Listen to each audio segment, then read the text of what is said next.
जय श्री राम।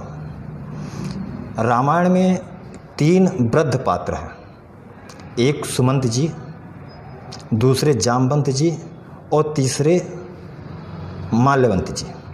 ये तीनों बहुत ही महत्वपूर्ण है और हमें यह शिक्षा देते हैं कि हमारे जीवन में अगर हमारे वृद्ध का आशीर्वाद है तो हमारा कार्य हमेशा सफल होगा, और अगर हमारे जीवन में वृद्ध का आशीर्वाद नहीं है तो हम सर्वनाश की ओर बढ़ जाएंगे।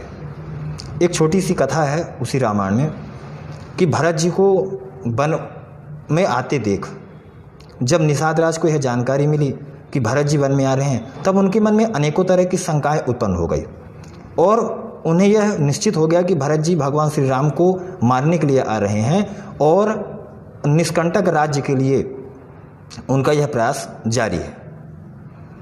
उसी समय एक बुजुर्ग ने उनको समझाया कि हे निषाद राज, आप इस तरह के मन में व्यर्थ की शंकाएं मत लाइए, पहले सत्य को जांच लीजिए कि सत्य है क्या। क्या वास्तव में भरत जी भगवान श्री राम को मारने के लिए आ रहे हैं अथवा उनसे मिलने आ रहे हैं, उनका क्या प्रयोजन है।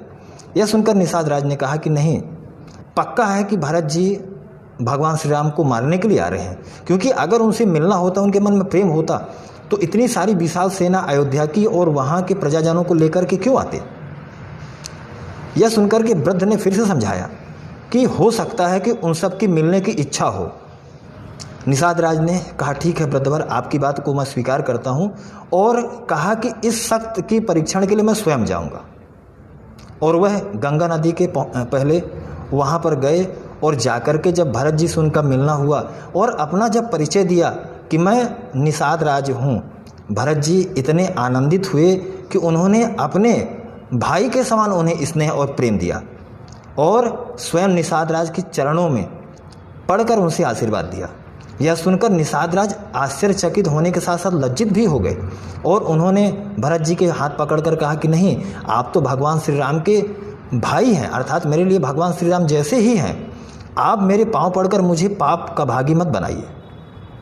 दोनों का मिलन हुआ और उस समय निषाद राज जी के मन में यह बहुत ही दुख था कि हमने भगवान श्री राम के ऐसे प्यारे भाई के मन में गलत संग का पालन किया, जिसका उन्हें जीवन भर खेद रहा।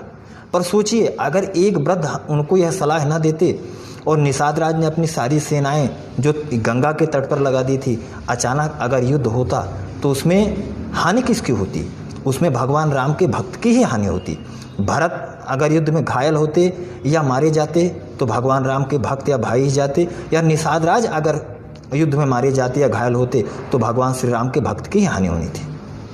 ऐसा ही हमारे जीवन में होता है कि हमारे जो वृद्ध हैं, हमारे बड़े बुजुर्ग हैं, हमारे जीवन में बहुत महत्वपूर्ण है। उनकी हर सलाह, उनका हर आदेश हमारे लिए वरदान के समान होता है।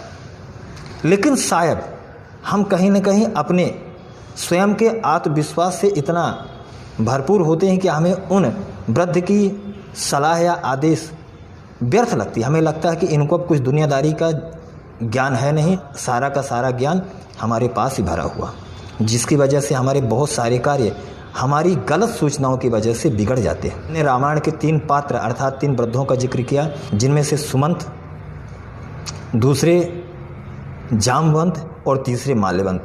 इन तीनों के कार्य क्या थे?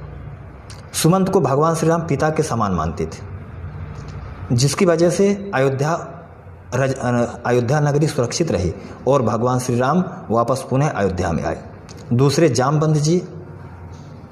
जामवंत जी की सलाह हनुमान जी ने मानी, जिसकी वजह से भगवान श्री राम का कार्य सिद्ध हुआ और हनुमान जी भगवान श्री राम के प्रिय हुए।